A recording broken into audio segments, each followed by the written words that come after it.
in 3, 2, 1. Welcome to the Podcast of Disaster. I'm your host, JCR1216, and joining me are my co-host. That's your cue, buddy. Oh, did you say hosts? It's like I said plural host. or host? Singular. Host, singular. I very much heard you say hosts with the S at the end. Oh, well. Floof the cartoon. That's me. Fun Floof the cartoon. Yeah. And today we have a very interesting episode. We have DC X Sonic Metal Legion 3 of 5. Chet, we finally found out a really good reference to go off of as to why not to piss off Eggman. Yay! Yeah. Yes. And we begin this one with another, the wonderful, the worrisome, and the weird, where we get to see Tangle and no other characters that, besides the Babylon Roses, no other characters I would like to address. Well, are you sure about that? Oh God, please do not make me mention the damn it, I said Zeddy. Not the Zeddy. Come on, don't be a baby. Fine. There's Zor interacting with some notable DC villains, and we also get to see Jet hang out with Kite Man, which is perfect. Excuse me. Yeah, so very fun things that happen involving Tangle hanging out with Batgirl, the Rogues, and Kite Man, and Zor and Shade interacting with each other. And I believe that's also Zor and Shade and Zor and Ares, I think. I'm fairly certain. I didn't really get much of a confirmation as we played videos game as I read comics with other people, and yeah, but basically you'll get our reoccurring theme when it comes to these comics with DC X Sonic, and that basically is this in particular, the numerous crossovers of the characters. And I'm gonna be honest, I kind of wish, right, that we'd get something like this in some format, like not in the main book, but maybe spin-offs or other crossovers, if we ever get if Nick Marino ever gets around to a second Godzilla crossover, I'd love to see that, where it's like, oh, all the kaijus, they end up returning to Sonic's world in some way, shape, or form. They're terrorizing places where the characters are, or something. I don't know. I'm just thinking of that. Anyways, we come off the heels of the most successful mission ever by the Legion of Doom, with everybody celebrating now that the Justice League and the Sonic heroes have basically been sent to null space. Yes, Yep, the null space on Sonic Forces. Mm-hmm. The null space. Albeit there is still some debacle between the villains as to how they wish to have taken care of things. But the most important thing here is that Eggman and Lix are happy. Sinestro is impressed by the Doctor's plan, considering how well it had worked and everything. Cheetah is not as satisfied. Black Manta is he's kind of iffy about everything because they didn't go after Aquaman and he's still around. And Gizmo is trying to put hats on Black Manta, which I thought it was a funny gag you see in the background. But anywho, then it comes around to Captain Cold looking into about how getting paid about everything, because some of these villains still want money by the end of the day. But Lex reassures the villains is that with the Lex Egg technology, they will be able to hold both worlds hostage at any ransom price. And then we tune back, over the null space, which Sonic explains very quickly exactly what the heck is going on, because Sonic is the only one who's ever been in here, particularly. And it's interesting how, at least in this universe, in the DC Sonic universe, I'm just gonna go easy with that, is that Sonic is the only one who knows about this, and without any influence of the Phantom Ruby or from Infinite or anything of the other from the End of Forces or anything like that, null space has become a white void, almost similarly to white space almost. It's interesting. But anywho, basically everything is in on its head. Everyone is trying to figure out how to get out in some way, shape, or form, and not to mention, thankfully, Rouge and Catwoman had intel on the inside, so hopefully, at least going off of Amy, Batman, and Wonder Woman, they'll be able to figure things out from there, thanks to their second party Unfortunately, that still does leave some uneasiness from Shadow and Cyborg, but we're not going to focus on that right now because, Yeah, um, betrayal. yeah, Amogus. I'm just going We to let get that one slide. yeah. We see the fact that the Legion of Doom has teamed up to kidnap Eggman and pretty much throw him out. Yeah, no one was really happy with Eggman being a part of the Legion of Doom, despite everything that they had accomplished together. Captain Cold was into Eggman's shenanigans, but he was outvoted by everyone else and got to play on the winning team. Um, Eggman was actually happy to be part of this too, but with the fact that Cheetah disagrees, especially since she doesn't vibe with Lex, and Gizmo thinks that three bald geniuses are a crowd. Yeah, it's yeah, nothing is going really Th- well. And Yeah, yeah, Lex does reveal that Catwoman was spying on Eggman for him, but Eggman has the upper hand. we find out that Eggman has decided to make the Metal Legion, which is what this was, which what is the name of this comic. We finally know what the Metal Legion is. I thought for the longest time it was just gonna be Eggman being a part of the Legion of Doom, and that's why it's called the Metal Legion. Or like we were gonna get Metal Legion version of the DC heroes, but no, we're gonna get it of the DC villains. Yeah, no, I should have guessed considering how I should have guessed what the comic was going for. At least, sorry, I should have guessed what the main cover by Pablo M. Collar was going off of. I didn't realize. I thought it was very weird at first, but no, now I realize it. That's the Metal Legion, metal versions of the Legion of Doom, because they betrayed Eggman. But of course, he has a plan to betray them.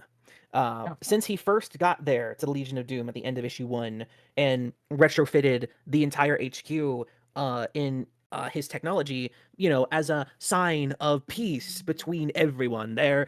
As per usual, this is why you do not underestimate Dr. Eggman, as the retrofitted additions into the HQ were biodata scanners, which scanned every member of the Legion of Doom on the inside of the HQ and would allow Eggman to create those superior robot versions of all of them. And to make matters worse, Eggman also reveals that he one-upped Lex. Catwoman may have spied on Eggman, but Eggman had Rouge spy on him.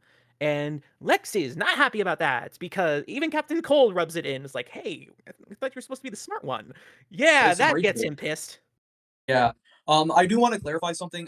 There's been a lot of jokes going around that Lex, cracked the bat. I don't think that was the intention of of this scene or of the earlier scene of Catwoman and Eggman. I don't believe that was the intention. But I think it's just the fact that they both got duped is supposed to be the embarrassing moment. Oh, silly JCR. We're talking about Ian Flynn, not Ken Penders. Oh yeah. Oh god. Ugh. Yeah.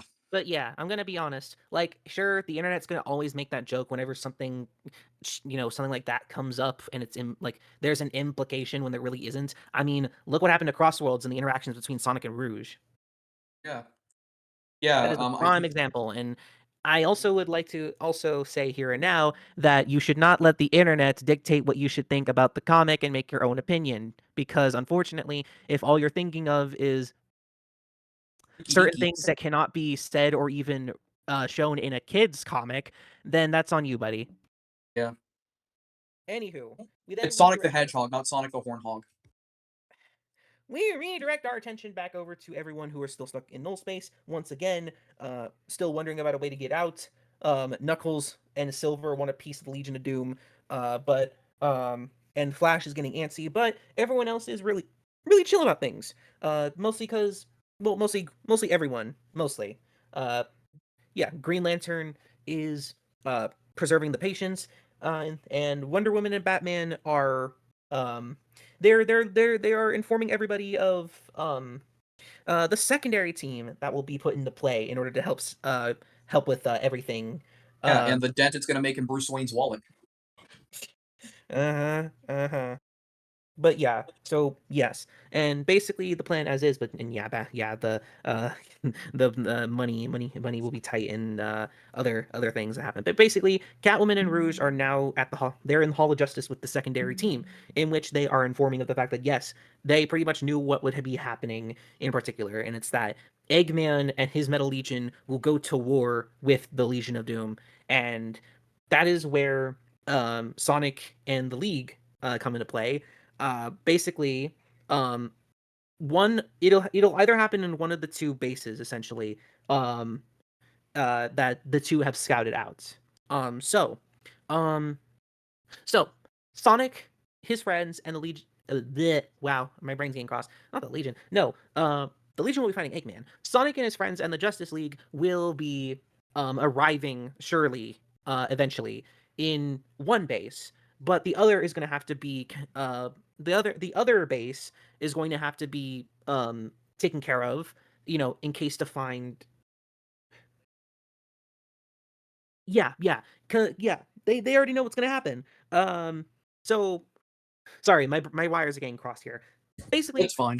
Sonic, his friends, and the Justice League will be showing up in one base, and the other that Rouge and Catwoman scouted out will be taken care of by the secondary team, which is consisting of Supergirl, Cream, Cheese, Crypto, Big, Aquaman, Blaze, and Starfire.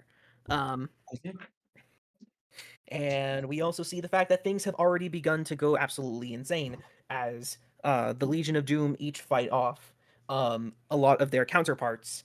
While Eggman did not make a robot double for Lex because he's his superior in every way. Um, And then we have Lex threatening to burn everything that Eggman has ever built and build a statue of himself on top of his grave, which is classic Lex dialogue. Unfortunately, that doesn't necessarily go so well. And despite the fact that each of the Legion members are holding off on their own, um, Black Manta wishes to fall back if they stay any longer, but Lex is trying to get out to communications, trying to contact other villains. However, Eggman had also planned for that contingency, in which Party Crashers, he'll just move the venue, in which he had retrofitted the entirety of the Legion of Doom HQ to fly into space, connect to an outer shell of his own creation, and he would create the Doom Egg, his brand new base of operations, taking over the Legion of Doom HQ and making it his own. Eggman is insane. You guys, this Eggman is insane.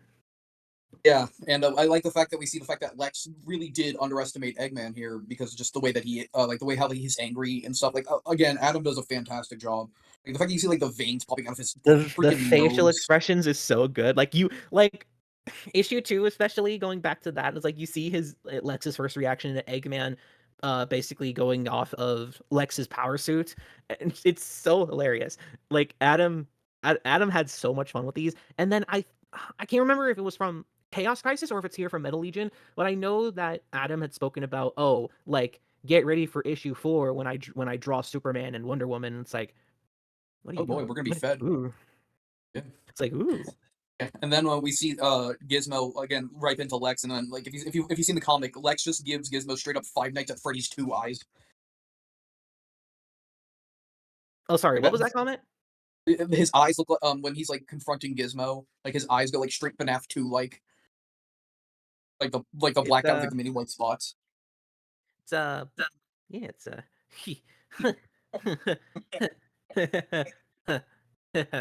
it's fun. It's funny. It's Yeah. funny. I So have yeah. my moments of being funny. Well, I wasn't Yeah. saying that. You know what? We'll talk about this another day. Anywho, let's focus and hurry up with something else that had happened. In the form of, yes, the Legion of Doom did have to retreat after all, and from what I am able to deduct, especially like going off of what Black Manta says and what Lex says, and heck, right down to what Gizmo says as well. They are in Aquatic Base from Sonic 06. That is where the Legion of Doom have retreated to. And I found that very interesting. It's very interesting, all the '06 references, right? Because in the Yeah, last it issue, is we very finally had interesting. Foliana, and I'm not sure if we got anything for issue 1, but I'm pretty sure. It's just wow, Yeah. just wow. It's like This wow. looks like aquatic base. Yeah, this is aquatic base. I can guarantee you this is aquatic base. It's weird that this issue talks about and like shows like places from the two most infamous Sonic games. What a oh my gosh. I'm just very happy about the references. The references. Yay, yay, yay. Yes, you put anything Ian Flynn writes in front of me and I will be happy. Like I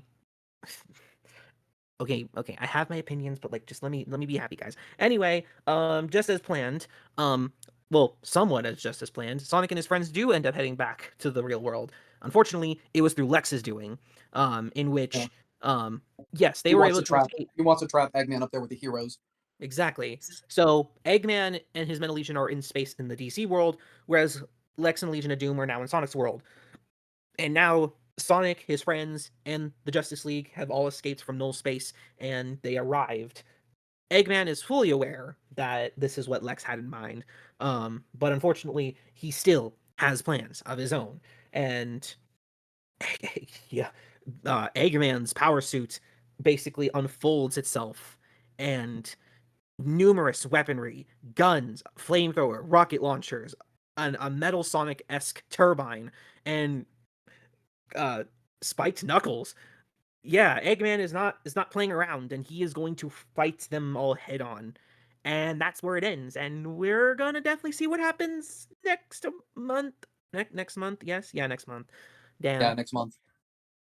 But yeah, that was That Metal was League DCX History. It was Sonic. it was a lot less focused on the crossover of because This was the build in up issues one. 1 and 2 it definitely focused on the crossing of the worlds. Ha. The DC characters in Sonic world, Sonic characters in the DC world. It focused a lot on that. This issue was just more or less like this is the halfway point. This is things getting set into motion officially. Like Eggman's betrayed the Legion of Doom. The Legion of Doom are going up against him. Sonic and the Justice League are going up against all of them. Like this is where we get into the meat and This is the potatoes. build up. This is the big one, and it's gonna be very interesting to see how they follow this up. Hmm. It's definitely gonna be interesting because now that we know that it's going to be Eggman was anticipating this. Like I think this comic has done a lot for Eggman's PR. Like the way that he's been portrayed in this has been fantastic. Hmm.